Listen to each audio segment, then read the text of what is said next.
Dan pemirsa, kami akan beralih ke informasi listed companies update pada hari ini, di mana emiten retail PT Matahari Department Store atau LPPF mengumumkan untuk membeli bagian saham Nobu dan saham yang dibidik sebanyak 728 juta lembar saham dengan nilai Rp755 per sahamnya. Dikutip dari keterbukaan informasi PT Matahari Department Store atau dengan kode emiten LPPF, total nilai transaksi atas keseluruhan pembelian bagian saham tersebut adalah Rp549,64 miliar. Transaksi tersebut akan dilakukan dalam 3 tahap. Tahap pertama pada 4 November 2020. Total saham yang akan dibeli 265 juta saham senilai Rp755, sehingga total nominalnya Rp302 miliar. Tahap kedua pada 11 November 2020, total saham yang akan dibeli 199 juta saham, senilai Rp755 per saham, sehingga total nominalnya Rp196,3 miliar. Lalu tahap ketiga pada 28 Desember 2020, total saham yang akan dibeli 198,3 juta saham, senilai Rp755 per saham, sehingga total nominalnya Rp51,34 miliar. Manajemen LPPF menjelaskan investasi strategis dengan Nobu mempertimbangkan konsumen yang lebih menyukai pengalaman berbelanja melalui satu pintu di lingkungan omnichannel. Didorong oleh digital, kebutuhan bank dan pengecer besar bisa saling mendukung. Konvergensi kebutuhan akan mengarah pada tren yang lebih besar, yakni menuju aliansi dan kemitraan. Adapun beberapa manfaat yang akan diperoleh dari transaksi ini adalah kemampuan perbankan dan keuangan untuk membangun layanan keuangan LPPF kepada pelanggan.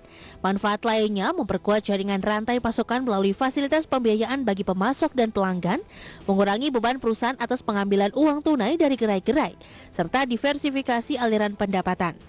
LPPF meyakini investasi dan kemitraan dengan Nobu akan membawa peluang potensial untuk mengembangkan bisnisnya di seluruh Nusantara. Berbagai sumber, IDX Channel. Dan kita akan melihat pemirsa seperti apa pergerakan saham PT Matahari Department Store CBK sepanjang hari ini. Bisa Anda saksikan di mana saham ini pemirsa bergerak di posisi 880 pada pukul 9 pagi, kemudian lanjut melemah ke 830 pada pukul 10 pagi. Kemudian melanjutkan pelemahan hingga ke 820 di penutupan sesi pertama dan cenderung stagnan sampai ke penutupan ataupun pukul 13.30 maksud kami di 820. Dan update-nya sampai dengan pukul 3 sore hari ini atau penutupan di sesi kedua pemirsa, pergerakan dari saham PT Matahari Department Store ini telah melemah hampir 7% di posisi 810. Kalau kita lihat pergerakannya sepanjang tahun ini pemirsa atau dari pembukaan 2 Januari sampai dengan 6 November, kita lihat bahwa pergerakannya cenderung melemah 80,76%. Di Januari masih di posisi 4.120 pemirsa, kemudian terus turun ke 3.140. Lanjut pergerakannya ke 3.090, kemudian turun ke 1.245. Turun lagi ke 1.150, kemudian sempat menguat di Juni pada 1.485 dan kemudian menguji 1.595 sebelum akhirnya pada Agustus kembali tertekan ke 1.215 dan kemudian cenderung sedikit mengalami kenaikan ke 1.270. Turun lagi ke posisi 1.000 dan akhirnya saat ini bergerak pada posisi 820 atau di closing sore hari ini di 810.